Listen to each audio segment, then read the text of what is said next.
Dumayo na naman kami dito sa Ilisis. Ayan, dito kami sa nag-birthday. Ayan yung pansit, spaghetti, maha, biko. Ayan, may cake. Ayan, mukhang masasarap ng mga pagkain dito. Ikaw ba nagluto dito, Bibilen? Oh, parang sarap naman. Tuka daw sila magkakapatid. Asan ba yung my birthday? Ayan yung my birthday. Happy birthday po. Oh, ayan, tinakpan na nila yung my birthday. Ayun po yung mga kapatid nila. Mama ni Bibilin, no? Parang magkasing edad lang sila. Ipa-vlog mo talaga si mama niya.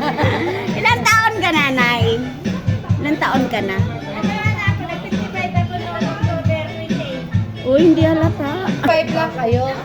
Bata Kahit pa. sa kanya yung tatay ko kasi yung tatay ko nung pinanganak ako. 16 lang yung tatay ko nung lumaki. Char.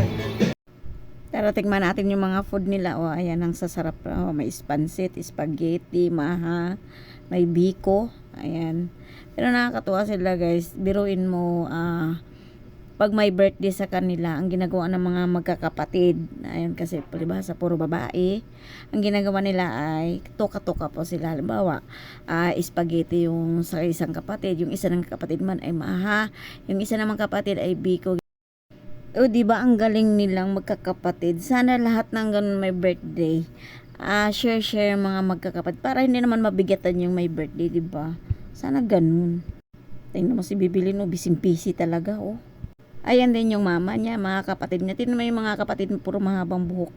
Ayan, kumain din kahit pagod na yan sa kaikot. Wow, may ice cream.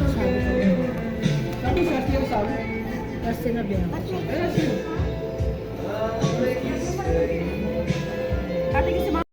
Ayan naman si Cor. Ayan, nakahabol din sila. Ayan si Ate Cherry. Kain mo sila at kararating lang nila, ang dalawa ni Cor. Hindi na kami papasok. Pinaulo ka pa. Makapag inamang nalaman. Sabi naman ng kapatid.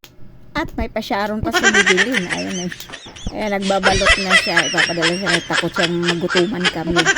Kaya ayan, ang dami mga bit-bit naman kanya-kanya bit-bit.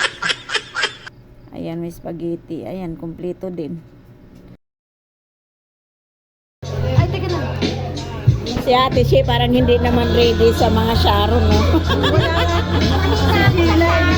Hindi ready sa Sharon yan, ha? Ate Shea! Ano yan? Hindi ako naka-ready. Alam mo na. Lagi yan sa bag ko.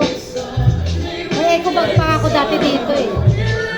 At ngayon ay pauwi na kami, guys. Ayan, inabot kami ng gabi. Ayan naman ang lalakarin namin. Aakyatin namin na hagdan papunta sa kalsada.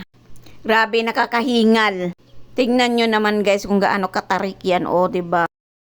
Thank you for watching, guys. Bye-bye. Maglalakad kami.